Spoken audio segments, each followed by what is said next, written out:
Hello बच्चों, Marcus IAS में आपका स्वागत है। बच्चों, मैं आपके साथ काफ़ी सारे वीडियोस लेके आया हूँ, आप देख चुके होंगे अपने चैनल पे। तो ये जो सीरीज है हमारी, to understand the relation between DPSP and fundamental rights, मैंने बताया कि ये बहुत ही डायनेमिक प्रोसेस है और इस प्रोसेस में आपको बहुत से ऐसे फैक्ट्स जानने का मौका मिलेगा जिससे आपकी क्लियरिटी और समझ आएगी। अब तक जैसे मैंने आपको नंबर ऑफ केस पढ़ाया, जैसे एसआर बोमई केस पढ़ाया, मिनर्वा मिल पढ़ाया, उसके बाद से क्या बोलते हैं कई ऐसे केसेस भी पढ़ाए मैंने जो आपको क्या बोलते हैं कोहली केस पढ़ाया। इस तरीके से बहुत सारे केसेस आपको मैंने डिस्कस किया है।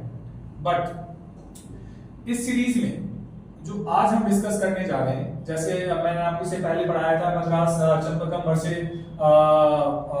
स्टेट ऑफ मद्रास पढ़ाया, उसके बाद आज मैं आपको बताने वाला हूँ Mohammad Hanif Qureshi versus state of Bihar है, फिर आपका केरला एजुकेशन बिल है।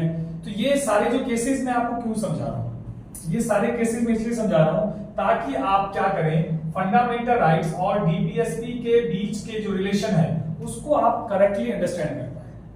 ये आपको कहीं नहीं मिलेगा। 99.9999% लोग जो फंडामेंटल राइट डीपीएसपी को पढ़ाते हैं तो वो सेक्शन से पढ़ाते हैं, एज इट इज रटवाते हैं।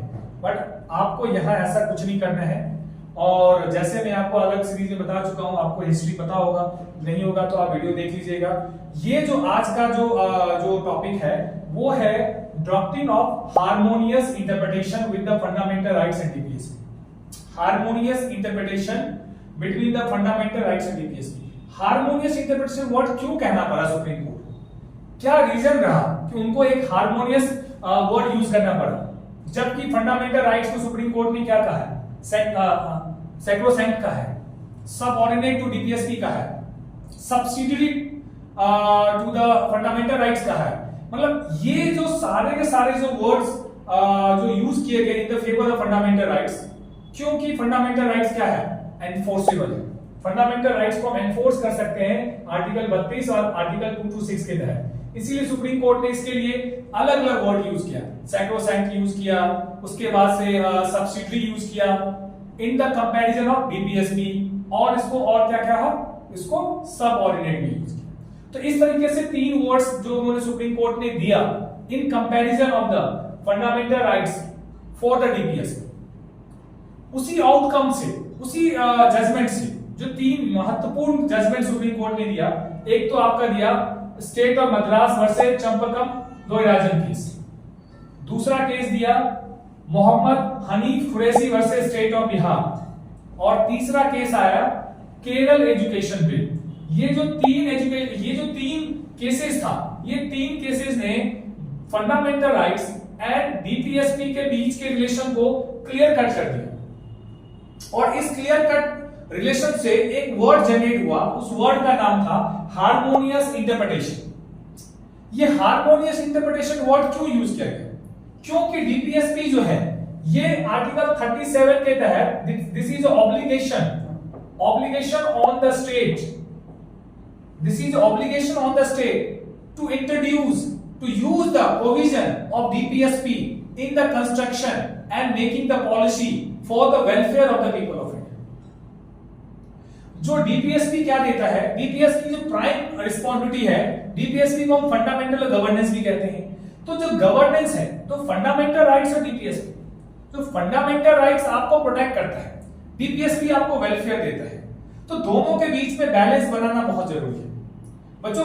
जब तक दोनों के बीच में बैलेंस नहीं होगा, जैसे मैंने आपको कहा था एसआर बोमई केस में बताया था कि दोनों एक ही मतलब पहिए के मतलब एक ही मतलब गाड़ी के दो पहिए हैं, राइट। उसी तरीके से जैसे एक ही सिक्के के दो पहलू हैं, ये उसी तरीके से इन दोनों के बीच में जब तक हम बैलेंस नहीं बनाएंगे, जब तक इन दोनों के बीच को हम सही से डिफाइन नहीं करेंगे, तो ना तो हमारा डेवलपमेंट पॉसिबल हो पाएगा।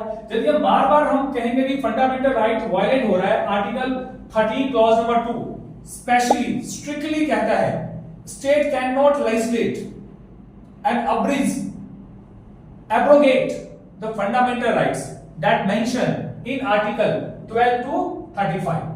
ये क्लॉज नंबर 13 के सेक्शन 2 में कहा गया है, ये क्लियर कट कहा गया है कि state can not legislate, abrogate and destroy the fundamental rights. It means DPSP implement नहीं होगा, DPSP is a mandate of the governments. Fundamental right is a mandate of the citizen.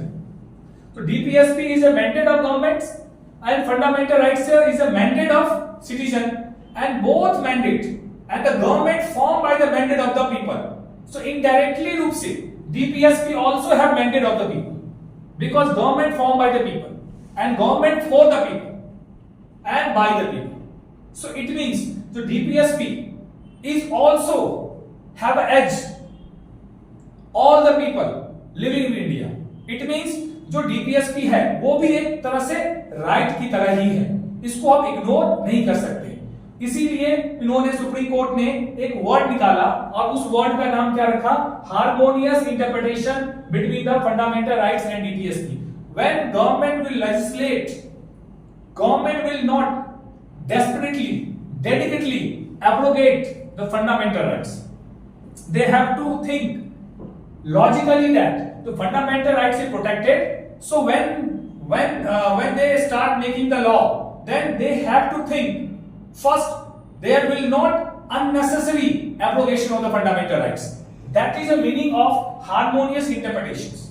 That is the meaning of harmonious interpretation in the relation of with the fundamental rights and DPSP. बच्चों मैं आप बताना चाहता हूं, जो पहला case था state of Madras versus जनपद दोराइजन केस में, ये ऑलरेडी मैं आपको क्लियर कर चुका हूं। ये जो केस था आर्टिकल 15 क्लॉज नंबर 1 और 29 क्लॉज नंबर 2, इसमें सुप्रीम कोर्ट ने कह दिया था DPSP है वो सब ऑर्डिनेट है फंडामेंटल राइट्स के। जो DPSP है that is a subordinate to the fundamental rights. Mohammad Hanif Qureshi versus state of Bihar, ये बहुत ही फेमस केस है। ये केस जो रिलेटेड था आर्टिकल 47 और आर्टिकल 48 में है, कॉ स्लॉटर पे था। इस पे मोहम्मद हनीफ साहब पहुंच गए सुप्रीम कोर्ट और उन्होंने कहा कि जो हमारी राइट्स है, राइट टू जो प्रोफेशन है, राइट टू जो ट्रेड है, वो हमारा वायलेट हो रहा है। हम कैसे करें, हमारा जो राइट टू ट्रेड है वो वायलेट हो रहा है, जो हमें मिला हुआ है आर्टिकल 19 क्लॉज नंबर 1 और पार्ट जी के अंदर। तो जो राइट टू ट्रेड वायलेट हो रहा है, यदि हम जो हमारा स्लॉटर ट्रेड है, उस स्लॉटर ट्रेड में जब हम स्लॉट ही नहीं करेंगे तो हम जिएंगे कैसे? तो ये जो फंडामेंटल राइट्स का ये क्लियर कट वायलेशन है आर्टिकल 19 क्लॉज नंबर 1 सेक्शन जी के तहत, और सुप्रीम कोर्ट पहुंच गए। स्टेट ने लॉजिक ये दिया कि हमारे पास मैंडेट है किसका, आर्टिकल 48 का, आर्टिकल 47 का, ताकि हमें कॉ को प्रोटेक्ट करना है। और ये जो केस लागू हुआ था Bihar, MP and UP, 3 state ने कॉ स्लॉटर पे बैन लगाया था। इस केस में भी सुप्रीम कोर्ट ने कैटेगोरिकली कहा ठीक है आपने बैन लगाया, बैन शुड बी रीजनेबल होना चाहिए, आप मिसलीडिंग नहीं होना चाहिए। और उस जजमेंट में भी सुप्रीम कोर्ट ने क्लियर कट कहा कि द DPSP और फंडामेंटल राइट्स के बीच में कौन सा रिलेशन होना चाहिए, हार्मोनियस रिलेशन होना चाहिए। कौन सा रिलेशन होना चाहिए, हार्मोनियस इंटरप्रिटेशन होना चाहिए। ओवरलुक ना तो DPSP कहा जाए, ना DPSP ओवरराइड करे फंडामेंटल राइट्स। ये ऑब्जर्वेशन रहा किसके केस में, Mohammad Hanif Qureshi versus state of Bihar में। अब अगला केस आता है, बहुत ही फेमस केस था केरल एजुकेशन बिल। आपको पता होगा कि right to education article 21A 86 amendment 2002 में आया इंडिया में, जिसके तहत 6 से लेकर 14 साल बच्चों का फ्री एंड कंपलसरी एजुकेशन मिला। क्या मिला, free and compulsory education. But ये जो सिस्टम था, ये इसका जो ओरिजिन है, इसका जो रूट है, वो किस में था, केरल एजुकेशन बिल में था। केरल एजुकेशन बिल का जो सेक्शन 20 था, सेक्शन 20 क्लियरली कहता था कि गवर्नमेंट एंड प्राइवेट जितने भी स्कूल्स हैं, they will not charge, they will not collect the fees of primary school के बच्चों का। मतलब 1 से लेकर 5th तक उनको क्या करना है, फ्री पढ़ाना है। क्या पढ़ाना है उनको, फ्री एजुकेशन देना है। क्या देना है उनको, फ्री एजुकेशन देना है। उन्होंने क्लियर कट कर दिया कि 1 से लेकर 5 तक उनको क्या देना है, फ्री एजुकेशन देना है। इसके खिलाफ, क्योंकि फ्री एजुकेशन जैसे आया तो आर्टिकल 30 जो माइनॉरिटी को राइट्स है तो स्टैब्लिश और manage the religious and educational institution. उन्होंने कहा कि इस पॉलिसी के तहत सेक्शन 20 के तहत जो केरल एजुकेशन बिल था वो हमारा fundamental rights article 13 fundamental rights का क्या कर रहा है, वाइड कर रहा है, इसको वायलेशन कर रहा है। आप इसको देखो, सुप्रीम कोर्ट के पास ही चले गए। सुप्रीम कोर्ट ने अगेन कहा कि हमें फंडामेंटल राइट्स और डीपीएसपी नीड्स के अंदर हमें क्या देखना है, हार्मोनियस इंटरप्रिटेशन देखना है। और सुप्रीम कोर्ट ने कहा कि ये जो केरल एजुकेशन बिल है वो वैलिड है क्योंकि ये लार्जर पब्लिक इंटरेस्ट में दिया गया है।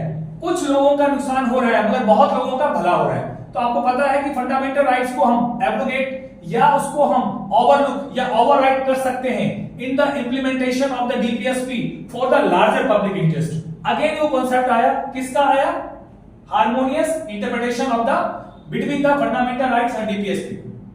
बच्चों ये केस की Kerala education bill, Mohammad Hanif Qureshi versus state of Bihar and state of Madras versus Champakam Dorairajan, ये तीनों केस एक क्लियर कट एग्जांपल है किसका, harmonious interpretation between fundamental rights and DPSP. कैसा लगा बच्चों? मुझे लग रहा है कि आपको अच्छे समझ आ गया होगा। मैं हमेशा कोशिश करता हूं कि आपको वो मुद्दे, वो टॉपिक जो आपको आम YouTube में जो जितने भी लोग बैठे हैं, they are just narrating the same things that narrated by the number of things. There is no change, there is no innovations. अब मार्गस आईएएस से जुड़े, अपने आप को आईएएस बनने के लिए एक्चुअल वे में डेवलप करें, क्योंकि आईएएस आजकल ऐसे पैदा हो रहे हैं जो अपने दोस्त की डॉटर को भी नहीं छोड़ते हैं। तो हम चाहते हैं कि ऐसे आप आईएएस बने जो आने वाले टाइम में आप justice between the DPSP and fundamental rights भी करें और एक्चुअल जस्टिस जो ह्यूमैनिटी का है, जिसके लिए आपको फ्रीडम मिला हुआ है, उसको भी बच्चों लोगों तक पहुंचाए। मैं आप लोगों को बहुत बहुत थैंक यू कहता हूं कि आपने यहां आए, अब टाइम दिया, आपने वीडियो देखा, उसके लिए बहुत बहुत धन्यवाद। Thank you.